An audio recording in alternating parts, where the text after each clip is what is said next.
ओम नमो ओंकारेश्वर देवताय नमः. ओम नमः शिवाय. ओम नमः शिवाय. अवधूत चिंतन श्री गुरुदेव दत्त. मंडळी, आज सोमवार आहे. त्यानिमित्त तुम्ही मंडळींनी माझ्याकडे शिव अभिषेक करण्यासाठी, ओंकारेश्वरास अभिषेक पूजा करण्यासाठी दक्षिणा पाठवली आहे. हं? त्या मंडळींचे शिवाभिषेक पूजा वगैरे करण्यात आल्या. त्यांच्यासाठी, तुमच्यासाठी मी प्रार्थना केली की तुम्ही सुखी, समाधानी, आनंदी राहावं.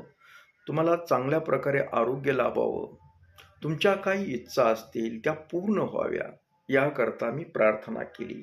आणि मंडळी, असे अनेक मंडळी असतात की बरेच आता तुम्ही YouTubeद्वारे नियमितपणे समजा दक्षिणा वगैरे पाठवतात, पूजा करायला सांगतात, अभिषेक करायला सांगतात.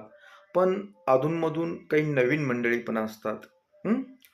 त्यांना पण वाटतं की आपणही शिवाभिषेक करावा, पूजा करावी, आपल्या हातून काहीतरी घडावं. या उद्देशाने अधूनमधून बरेच मंडळी आपल्याकडे दक्षिणा पाठवतात. सोमवारी पूजा करण्यासाठी, अभिषेक करण्यासाठी. हं. त्याही मंडळीचे मी आज अभिषेक केलेले आहेत. हं. त्यांच्यासाठी मी प्रार्थना केलेली आहे. त्यांनी सदैव सुखी, समाधानी, आनंदी राहावं.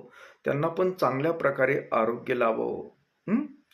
तर मंडळी, काय असतं, आता ही पूजा वगैरे करतात, लोकांची श्रद्धा असते. हं. कुठेतरी आपलं काहीतरी चांगलं आपल्या हातून घडावं.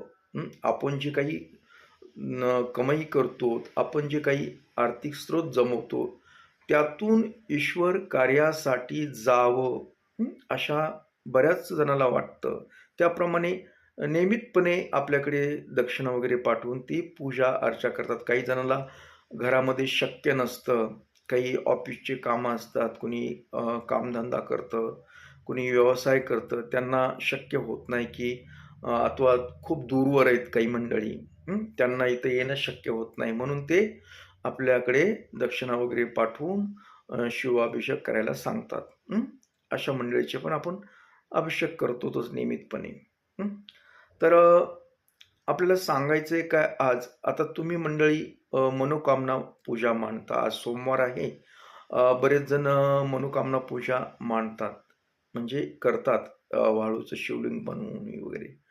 तर आज मी एवढंच सांगू इच्छितो तुम्हाला की तुमची मनोकामना ही पूर्ण होणारच आहे. फक्त काय, तुम्ही नियमित सातत्य ठेवा थोडक्यात. जे आहे की तुम्हाला वाटेल 1, 2, 4 पूजा केल्या की आपलं काम होईल. तर तसं काही नसतं. काही जणांचं लवकर होतं, काहीचं उशिरा होतं. हं. पण होतं एवढं खरं आहे. फक्त तुमची पूजा मांडली ना, तर तुमचं जे ध्येय अथवा तुमचं काही स्वप्न आहे, तुमची काही मनोकामना आहे, ती योग्य असावी. काही विचित्र मनोकामना मांडू नका. असं देवाकडे मागणी करू नका. जे शक्य गोष्टी आहेत, त्या गोष्टीच होत असतात. काही अवचित म्हणजे मागतात काही-काही. तसं काही होत नसतं. कारण ज्यावेळेस देव तुम्हाला तुमची इच्छा पूर्ण करण्यासाठी धावतो, त्यावेळेस पूर्ण त्याचा विचार केला जातो, की ह्यांची जी मनोकामना आहे ती योग्य आहे का? आता सगळ्यात सफल होणाऱ्या मनोकामना कोणत्या असतात जास्त करून?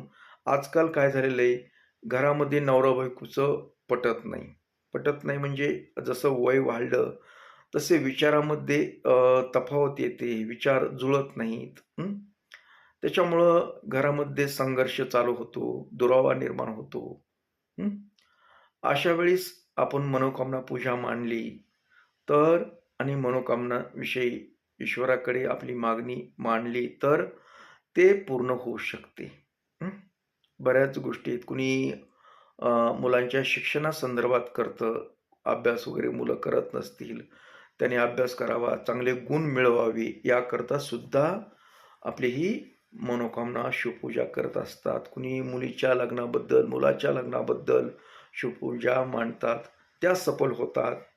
कुणी संततीच्या बाबतीत शिवपूजा मांडतं. म्हणजे बरेच वर्ष झालं लग्न होऊन संतती होत नाही, त्यावेळेस ईश्वराच्या आशीर्वादाने ते संतती होते, बाळ होतं. तर अशा गोष्टी आहेत बऱ्याचशा. कुणी कर्जामध्ये डुबलेलं आहे. पण स्रोत भेटत नाही. अशा वेळी आर्थिक स्रोत भेटतो. हं. जेणेकरून तुमचं कर्ज फिटेल, कर्जातून मुक्त व्हाल.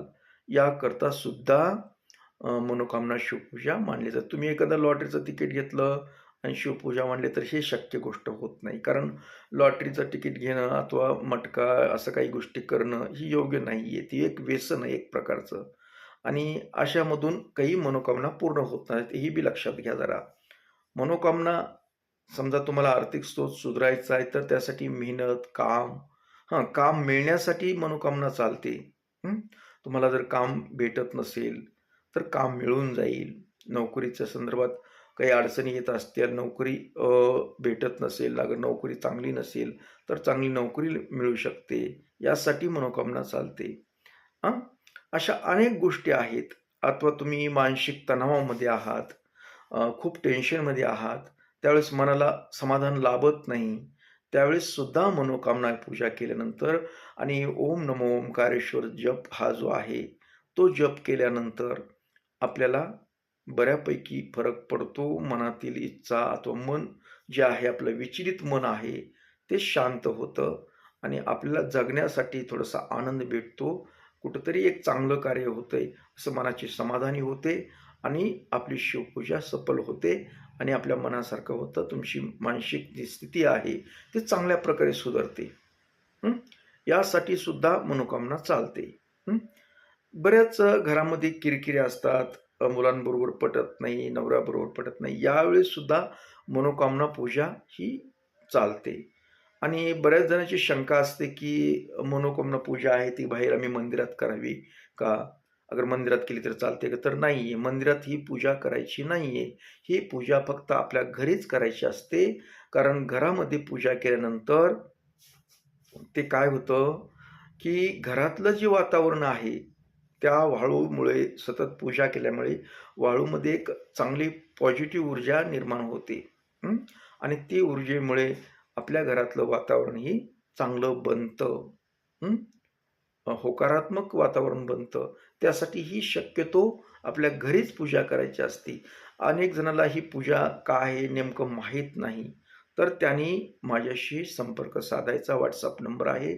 त्याच्यावर मला मेसेज करायचा की आम्हाला मनोकामना पूजा कशी करायची याबद्दल माहिती पाठवा. तर मी ती माहिती तुम्हाला पाठवू शकतो. हं. पण मेसेज करून सांगावं लागेल तुम्ही. तर तुम्हाला समजलंय की आज सोमवारी बरेच जण मनोकामना पूजा करतात. तुमची बी काही समस्या असेल, काही असेल तर तुम्ही